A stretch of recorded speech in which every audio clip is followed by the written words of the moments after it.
Hi, everybody. My name is Shady. I'm from Holonym Foundation. We're an organization building a technology called human keys. How we think about them, human keys are very much like private keys, but instead of being derived from randomness, they're derived from human attributes. So I'm one of the founders based in Paris. Come say hello if you're ever in the area. And Holonym Foundation is something that we've been working on with really thinking about the problem of crypto onboarding from this fat wallet thesis or hypothesis that ultimate value accrual is going to happen not at the L1 level, not the L2 level, not at the dApp level. It's going to happen at the wallet level because that's where you control distribution and access, and where really I think protocols will compete for the customers that are going to be close to that UX. So if you can solve that UX, or if you can solve the composition of protocols and elements and cryptographic primitives that really power self-custodial, the kind of dream that we're looking for with crypto, then you, I think, will win. So we've been building along this idea, and we have a couple different protocols. One is Mishti Network, which is an AVS on EigenLayer that's really useful for distributed key generation, and I'll talk a little bit about that. This is how we create human keys. And then what I'll mostly be talking about today is Silk. Silk is our wallet as a protocol. And something I won't be talking about today is Zeronym, which is our zero-knowledge identity proofing system, which kind of brings a lot of these things together for wallet recovery and being able to make identity proofs with these keys. So wallets are a fundamental part, right? Like there's something that we use hopefully every day in Web3 if you're a Web3 user. Who here uses MetaMask? Who likes MetaMask still? You're still farming that airdrop. Maybe it'll happen one day. So like about 30% of the room. What about Rabby? I switched to Rabby from MetaMask myself. I'm a big Rabby fan. Highly recommended. Phantom? Who's trading meme coins on Phantom? Anybody get in early on Goatsius? Maybe just me. And Rainbow, is Rainbow still something you guys are using? No? I've been getting more push notifications from them recently. And then who here is a hardware wallet maxi? All right, we got the cypherpunks in the back and the front. All right, cool. All right, yeah. So it seems people do have more than one wallet depending on the kind of use case that they have and what kind exactly how they're using crypto as well. Whether you're a developer or whether you're an end user. So you guys are all cool. You guys are all nerds. I can tell. So I want to talk a little bit about what we're considering the new paradigm for onboarding. It's called Silk. It looks very much like any other wallet here, and as I go through, I'll explain how we're breaking down the fundamental primitives behind the end user experience into protocols that can power a wide variety of different types of wallets, not just this vanilla front end that we've created to show you what's possible.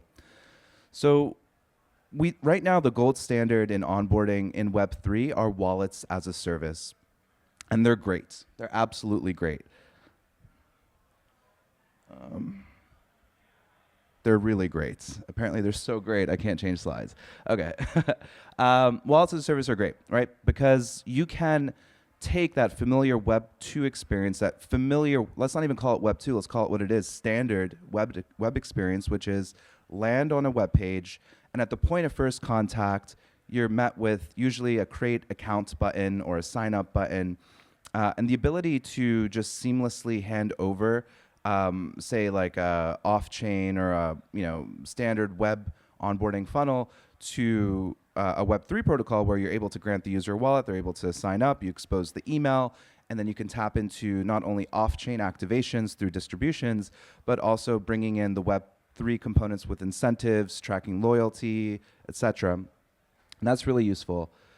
But the big problem with wallets as a service is, these ideas that we're seeing implemented, mostly Shamir secret sharing, these are things that have been around for a while, right? Consensus experimented massively with Shamir secret sharing for data vaults, for key custody back in 2016, 2017, projects like Uport, different types of implementations of data vaults.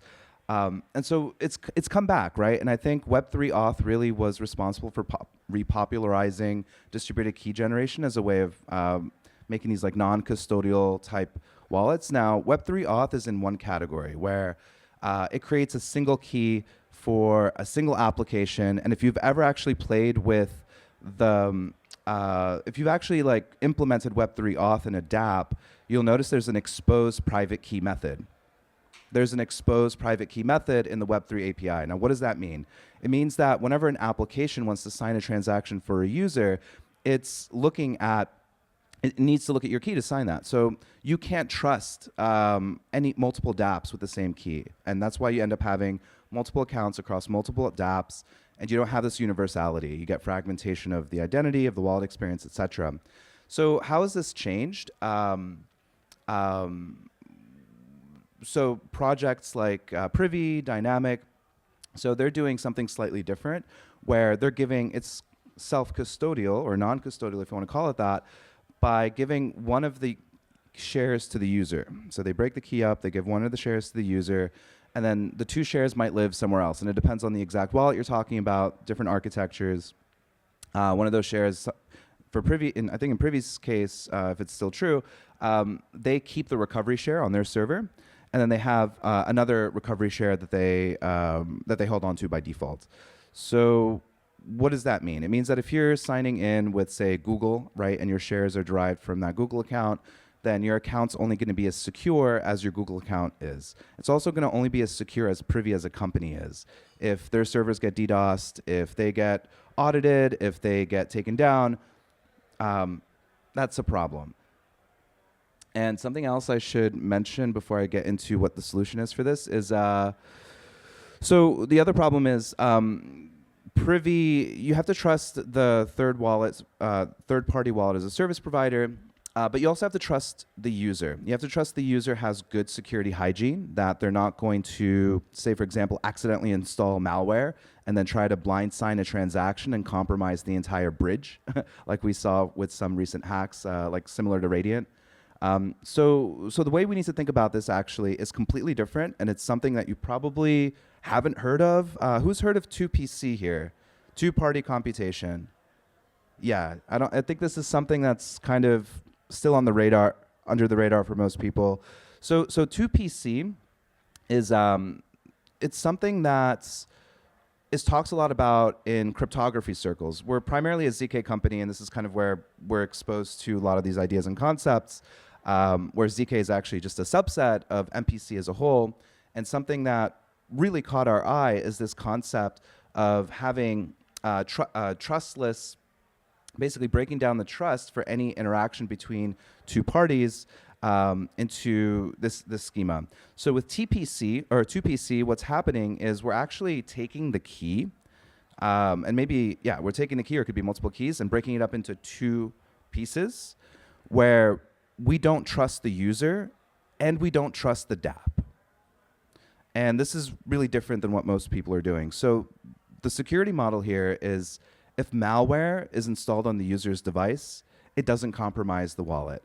If the server goes down or defects, it doesn't compromise the wallet. And there's different implementations of this. There's 2PC, where you have just a client and a server. And then there's 2PC MPC, which is something that has been a bit of a fever dream for cryptographers for the past 5 years. But until recently, a team out of Israel, formerly a project known as D-Wallet, I think they rebranded to Ika recently, launched on SWI, solved the two-party ECDSA problem, which was something that was considered computationally infeasible, very hard to actually implement in practice. And this makes it possible to actually do something, to do two-party ECDSA signatures between two decentralized networks. So what does this mean? This means that you can submit a transaction on Bitcoin and relay that transaction in a trustless way to another network, say, for example, like SWI, and withdraw a loan out on SWI. And so this removes the importance of centralized bridges, of trusted third parties. And when it comes to wallets, it's really great for trustless key management. So this is what we think is really underlying a whole new paradigm for onboarding and thinking about key management, which is wallets as a protocol, not a service. And what does this mean? So when we compare it to the existing, I guess, like gold standard for today, we're taking what's working, which is really great UX, really great bridges and hooks into Web 2, but we're also not forcing ourselves to be dependent or inherit Web 2 security into our apps. Um, and there are lots of interesting ways to implement wallets as a protocol that rely more on token incentives as opposed to a traditional, say, like where you have an actual decentralized network that you're paying in tokens as opposed to a centralized company that you're paying WAS fees to maintain uptime and key availability for your users. So, I think like one of the big things people might say is like, oh, well, great. Like, if you're going to be moving things more on chain, you're going to be breaking more of the UX. But that's not necessarily true. I think you can capture a lot of these components and requirements. And yeah, and like, for example, one thing you can do with 2PC MPC that you can't do with traditional wallet as a service providers is you can create actually trustless gas tanks. So where you can delegate, say, another smart contract or another another wallet that will, for the end user, you're just interacting with protocols. You're just clicking, you're depositing, you're withdrawing, you're farming, you're doing things. And what's happening in the back end is you're spending gas to sponsor those transactions for yourself without needing to ever think about gas on different chains, without bridging, without needing to on-ramp. So the way we think about it is you on-ramp the user, you take that transaction fee, and you use that to top off their gas tank for themselves, right? It's embedded in the flow. And then once they on-ramp, they're free to use any chain, and it's all in the background. You're not really thinking much about it. And so we think this is going to power a lot of different types of use cases and apps that haven't been seen yet. So a little note about human keys. So one of the things about keys is they're not friendly. If you use keys on a day-to-day basis as a developer, you're probably using a tool like GPG.